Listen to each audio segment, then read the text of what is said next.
दोस्तों, मैं राकेश गुलिया आपका स्वागत करता हूं इस चैनल पे, जो कि आप ये चैनल उन एक्सपीरियंस मैन लोगों के लिए है जो आगे बैंकिंग में गवर्नमेंट जॉब करना चाहते हैं या किसी और सेक्टर में भी अगर चाहें, आप एसएससी में भी जाना चाहें तो उसमें भी जाकर के आप यहाँ से जो सीखी हुई चीज़ें हैं वहाँ भी आपको फ़ायदा करेंगी, वहाँ भी जा सकते हैं आप।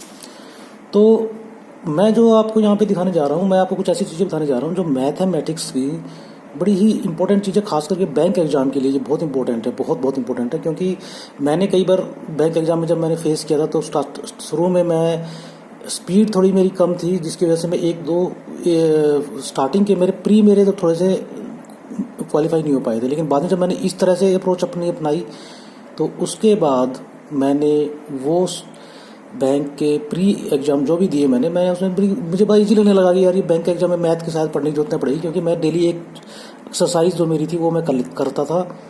उसके बाद मेरा प्री से निकल गया। बट ये चीज़ सिर्फ एक्सपीरियंस मैन अगर करेंगे, सिर्फ इतना ही पढ़ लेंगे एक्सपीरियंस, जितना मैं बता रहा हूँ, बाकी चीज़ें अगर नहीं भी पढ़ेंगे तो भी उनका प्री में लगभग चांस बन जाता है कि वो शायद क्वालिफाई कर सकते हैं यहाँ से। क्योंकि बाकी लोग जो और भी हैं, जो जनरल कैटेगरी में ऐसे स्टूडेंट जो बिल्कुल अभी जिन्होंने कॉलेज पास आउट किया है, उनके लिए ये सिर्फ काफ़ी नहीं रहेगा, उनको और भी कुछ पढ़ना पड़ सकता है, क्योंकि उनकी मेरिट थोड़ी ज़्यादा जाती है।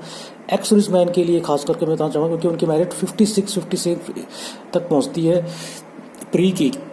तो मैथ में अगर वे 20 नंबर भी ले आते हैं तो उनका बाकी इंग्लिश में और रीजनिंग में वो कवर कर लेते हैं, जिसकी वजह से वो लोग इसमें उनको ये फ़ायदा और एडवांटेज होता है कि 35 में से 20 नंबर लाने हैं उन्हें, तो वो जो एक्सरसाइज मैं बता रहा हूँ, ये एक्सरसाइज ही अगर वो फॉलो कर लेंगे तो भी उनका 20 नंबर तक का तो आना लगभग तय हो जाता है। लेकिन ये एक्सरसाइज डेली रेगुलरली करनी पड़ेगी, रिलीजियसली करनी पड़ेगी, यानी डेली बिना स्किप किए, और इसको मतलब रट लेना है। तो इसमें करना क्या है, आपने 4 चीज़ें आपने रोज करनी है। वो 4 चीज़ें क्या है? वो 4 चीज़ें हैं, सबसे पहली चीज़ बताता हूँ, आपने लिखनी है टेबल। हाँ जी दोस्तों, सबसे पहले आपने लिखनी है टेबल। टेबल कितनी लिखनी है? टेबल आपने रोज 6 से लेकर के 25 तक की टेबल आपने रोज लिखनी है। लेकिन ये जो 25 तक की टेबल लिखनी है आपने, ये सिर्फ 10 तक की का काउंट नहीं होना चाहिए इनका। यानी कि 6 की टेबल अगर आपने लिखना शुरू की तो 6 की टेबल होनी चाहिए 25 तक, फिर 7 की टेबल 25 तक, 8 की, फिर 25 की टेबल 25 तक होनी चाहिए। यानी कि जो फर्स्ट लेटर आपका 6 होना चाहिए और लास्ट लेटर जो आपका आएगा वो आना चाहिए 625। ये आपने डेली करना है। मैं दिखाता हूँ कि मैं इसको डेली कैसे करता हूँ। ये देखिए दोस्तों, ये मेरा आज का है। तो आज का मैंने टेबल अपनी पूरी लिख ली है। अब मेरा इतना डेली लिखते लिखते मैं अब इतना हैबिचुअल हो चुका हूँ इसको लिखने में कि मुझे अभी ज़्यादा टाइम नहीं लगता। मैं फटाफट एक लाइन में 6 की, फिर 7 की, फिर 8 की, ऐसे लिखते लिखते, और मैंने ये फिर 25 तक की टेबल यहाँ पे मैंने पूरी लिख दी है अपनी। ये देखिए दोस्तों, ये मेरी 25 तक की टेबल मेरी यहाँ पूरी कंप्लीट हो गई है। अच्छा, फर्स्ट थिंग अगर आपने ये कर ली तो उसके बाद आपने क्या करना है? उसके बाद आपने करना है कि स्क्वायर लिखने हैं आपने। ये सबके लिए ज़रूरी है वैसे। और ये चीज़ जो चीज़ बता रहा हूँ मैं, ये चीज़ उन लोगों के लिए भी ज़रूरी है। इसमें ज़्यादा टाइम नहीं लगता है। इसमें मुश्किल से आपका दिन का 45 मिनट हार्डली आपको लगेगा चारों चीज़ें करने में। अगर आप धीरे, स्टार्टिंग में थोड़ा टाइम ज़्यादा लगेगा, लेकिन धीरे धीरे जब डेली आप करेंगे तो आपका टाइम रिड्यूस होता जाएगा, क्योंकि आपको चीज़ें याद होती जाएंगी और आप बड़ी इजीली इसको मुश्किल से 40 से 45 मिनट में चारों चीज़ें कर पाएंगे। जो स्क्वायर लिखना है आपने वो लिखना है 1 to 100, डेली लिखना है आपने ये। उसके बाद आपने क्यूब लिखना है। क्यूब जो लिखना है आपने वो लिखना है 1 to 25। इनफ है इतना। बैंक के एग्जाम में, चाहे वो पीयू का एग्जाम हो या वो क्लर्क का एग्जाम हो, दोनों का सिलेबस सेम होता है और दोनों में 1 से 25 तक का ही क्यूब आता है। इससे ज़्यादा क्यूब मैंने नहीं देखा है। उसके बाद फिर आपने लिखना है परसेंटेज और रेशियो का कॉम्बिनेशन। ये कैसे लिखना है आपने दोस्तों, मैं दिखाता हूँ आपको। ये आपने लिखना है, ये तो आप जितना प्रैक्टिस करेंगे उतना अच्छा है। जैसे मैं आपको दिखाता हूँ मैंने कैसे लिखा है। देखिए दोस्तों, ये मैंने लिखा था अगर 1 है तो 100%, 1/2 है तो वो हो जाता है 50%, 1/3 है तो होता है 33.3% या 33.13%। ऐसे ही अगर आपका 1/45%, 1/5 20%, 1/6 16.66 और 16 2/3%, 1/7 14.28 और 14 2/7%, 1/8 12.5 और 12 1.2%। इस तरह से करते करते ये भी आपने 25 तक लिखना ही लिखना है, यानी कि 4% तक। ये आप अगर डेली लिखेंगे, इसमें परसेंटेज भी लिखना है, साथ में इसका एक रेशियो का जो कॉम्बिनेशन जैसे यहाँ पे बनता है ना 4, जैसे ये बना 1/19, 5/19 और 5.26%, ये दोनों चीज़ लिखनी है। दोनों चीज़ लिखने का क्यों लिखनी है, क्योंकि कई बार देखो इसका क्या फ़ायदा होता है। सपोज करो आपके एग्ज़ाम में ये आ गया कि 5/6 इंटू 540, तो इसको कोई भी कर सकता है। यानी कि ये मैं इसको कहूँ तो दूसरे लैंग्वेज में कहूँ तो 5/6 ऑफ 540, तो ये तो बहुत सिंपल हो गया। अब क्या करेंगे, इसको काटेंगे 90 और आप कर देंगे इसको 450। बट इसको दूसरी तरीके से पूछ लिया एग्जाम, और ऐसे ही पूछते हैं, ऐसे डायरेक्ट कोई नहीं पूछता। इसको पूछेगा वो कैसे, 83.33% ऑफ 540। तो ये भी सेम चीज़ है। कैसे सेम चीज़ है, क्योंकि ये 1/6 इंटू 5 हो जाता है। अगर आपको 1/6 का पता है, यानी कि आपको पता है 1/6 इंटू 5 इंटू 450 हो गया ये, तो आपका ये कटेगा 90 और आ जाएगा आपका 450। वैसे ही अगर मैं आपको बोलूँ, अगर आपके सामने लिखा हुआ है कि 8/9 ऑफ 450, तो आप बड़ी इजीली कर देंगे इसको। आप इसको क्या करेंगे, इसे काटेंगे, ये हो गया 50, तो ये हो गया 400। बहुत ईजी हो गया ये तो। बट यहाँ पर अगर आपके सामने ये लिख दिया 88.88% ऑफ 450, तो दोस्तों आपको लगेगा ये तो क्या पूछ लिया, बताइए 90% निकाल लेता हूँ मैं। आप 90% इजीली निकाल पाएंगे। लेकिन अब अगर आपको एग्जैक्ट ये निकालना पड़ गया, ये तो एक मैंने एग्जांपल दिया जो बहुत ही 90 के नज़दीक मिल गया। कई बार ऐसा नहीं होता है, जैसे इस केस में था कि 33 था, तो 33 का आप 83 है तो 85 निकालेंगे तो पूरा आंसर ही गलत हो जाएगा आपका। तो यहाँ पे क्या है, अगर इस तरह क्वेश्चन भी आ जाते तो भी वो डरने की बात नहीं, क्योंकि आपको पता है जो हमने निकाला था कि 1/9 इजिकल टू हमारा हुआ था 11.11% और ये हुआ था हमारा 1/9%। इन ये कोई भी कहे तो वो 1/9 है।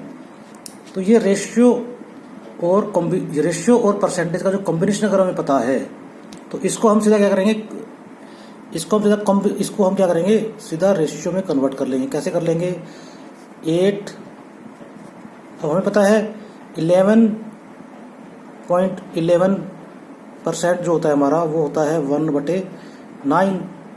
इसमें अगर हम 8 कर देंगे तो हमारा क्या बन जाएगा, ये 88.88 बन गया। ठीक है, तो हम क्या करेंगे यहाँ इस केस में हम क्या करेंगे, अभी इस केस में हम सीधा कर देंगे इसको 1/9 इंटू 8 इंटू 450। अब ये आपका आंसर बड़ा इजीली आ जाएगा। ये हो गया आपका 50, तो आंसर आ गया आपका 400। तो इसलिए ये 4 चीज़ आपने जो मैंने बताई हैं आपको, देखो ये 4 चीज़ें, इसको दोबारा दिखा देता हूँ आपको। ये चारों चीज़ें आपने डेली लिखनी है। यानी कि आपने क्या करना है, टेबल 6 से लेके 25 तक, ये 25 तक होनी चाहिए सारी। 6 की टेबल 25 तक, 7 8 9 कर 25 की टेबल फिर आपकी 25 तक पूरी। स्क्वायर आपने लिखना है 100 तक, एक से लेकर के। क्यूब आपने लिखना है 1 से लेके पूरा 25 तक। और रेशियो ऑब्लिक परसेंटेज, ये कैसे लिखना है, इसका भी तरह मैं एग्जांपल दे देता हूँ आपको। इसमें आप वैसे तो जितने भी रेशियो है उसका परसेंटेज अगर देखेंगे, जितने भी क्रिटिकल है तो बहुत अच्छा रहेगा, रट लेंगे तो। लेकिन फिर भी कम से कम आप 1/1 इज इक्वल टू 100%। फिर आप 1/2 इज इक्वल टू हमारा हो गया 50%। फिर अब हो गया 1/3 इज इक्वल टू हो गया हमारा 33.33%। और 1/3%। ऐसे करते करते 1/4, 1/5, 1/6 और आपने करना है 1/25 तक, तो जो आएगा हमारा 4%। तो ऐसे आपने 1/1, 1/2, 1/1 तो सबको पता है वो 100% है, 1/2 ही पता है मैक्सिमम लोगों सबको पता ही रहता है। 1/3, 4, 5, 6, 7, 8, 9, 10, 11, 12 का नीचे वाला वैल्यू बढ़ाते जाएं और 25 तक जब पहुंच जाए तो इतना आप अगर डेली कर लेते हैं तो ये आपको सिर्फ 4 चीज़ अगर आप कर लेते हैं तो इससे आपको बहुत ही स्पीड बढ़ाने में बहुत ही ज़्यादा हेल्प मिलेगी। और आपके, मैं दावे से कहता हूँ, अगर आपने डेली ये लिख लिया, अभी जो क्लर्क एग्ज़ाम होने हैं वो दिसंबर में होने हैं, तो आपके पास अभी मैं बात कर रहा हूँ, आज है 15 अक्टूबर, 1.5 महीना है आपके पास। और हो सकता है दिसंबर महीने में भी 1 तारीख को तो नहीं होगा, आगे ही होगा कुछ ना कुछ। तो कम से कम भी मैं समझता हूँ कि आपके पास 50 डेज़ तो कम से कम है। 50 डेज़ अगर आपने डेली ये लिख दिया, 4 चीज़ें अगर डेली आपने लिख ली तो 101% मैं कहता हूँ आपकी स्पीड इतनी बढ़ जाएगी कि आप मैथ में आराम से इन चीज़ों को अप्लाई, इसके साथ साथ बाकी चीज़ें भी देखनी है, बट ये चीज़ आपने 20 से 25 नंबर आप आराम से स्कोर कर पाएंगे। और ये चीज़ साथ अगर डेली आपने कर ली तो प्री में आपको फिर सिंप्लीफिकेशन,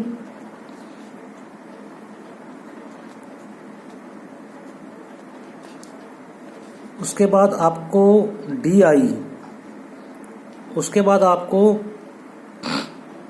क्वाड्रेटिक इक्वेशन, उसके बाद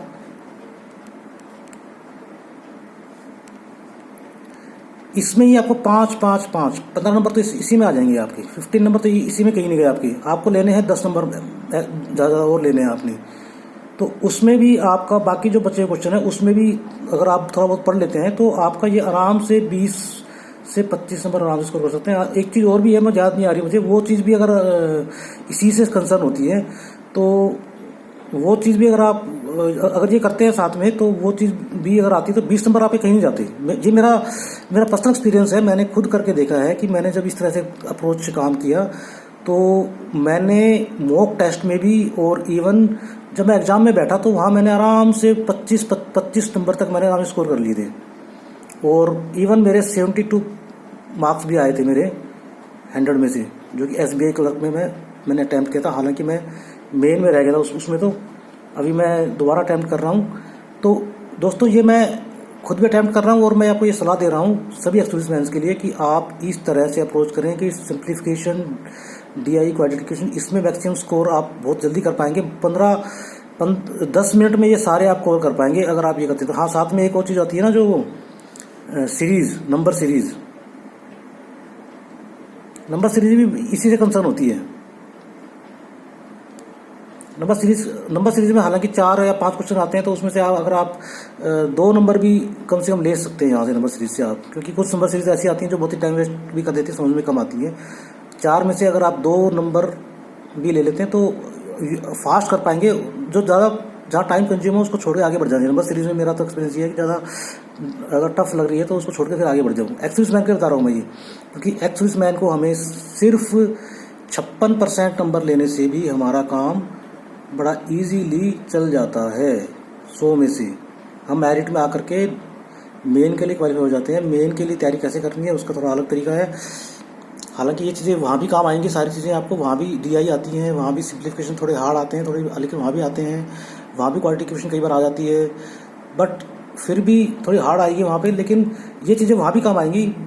प्री में तो यहाँ पे इन चीज़ों से ही 4 ओनली ये चीज़ें अगर आपने कर ली और साथ में आपने स्पीड आपकी इतनी इंक्रीज रहेगी कि आप इन चारों चीज़ों को बहुत ही जल्दी अटैम्प्ट कर पाएंगे। ये नॉट ओनली एक्सपीरियंस, ये बात तो उनके लिए भी लागू है जो बाकी लोग हैं वो जो अपीयर हो रहे हैं एग्ज़ाम में, बट उनको तो थोड़ा सा और भी वो चीज़ें पढ़नी पड़ेंगी। वर्ड मेथड जो हमारे आते हैं, ये वर्ड प्रॉब्लम्स आती है मैथ की, उनको पढ़ना पड़ेगा। एक्सेस मैन के लिए बता रहा हूँ, अगर वो सिर्फ इन पे ही ध्यान दे दे सिर्फ, इसके अलावा और कुछ चीज़ नया भी पढ़े मैथ में और साथ में इन चारों चीज़ों पर अटैम्प्ट कर ले तो भी वो आराम से इजीली मैथ्स में क्वालिफाइंग स्कोर लेके आराम से निकल सकता है। धन्यवाद।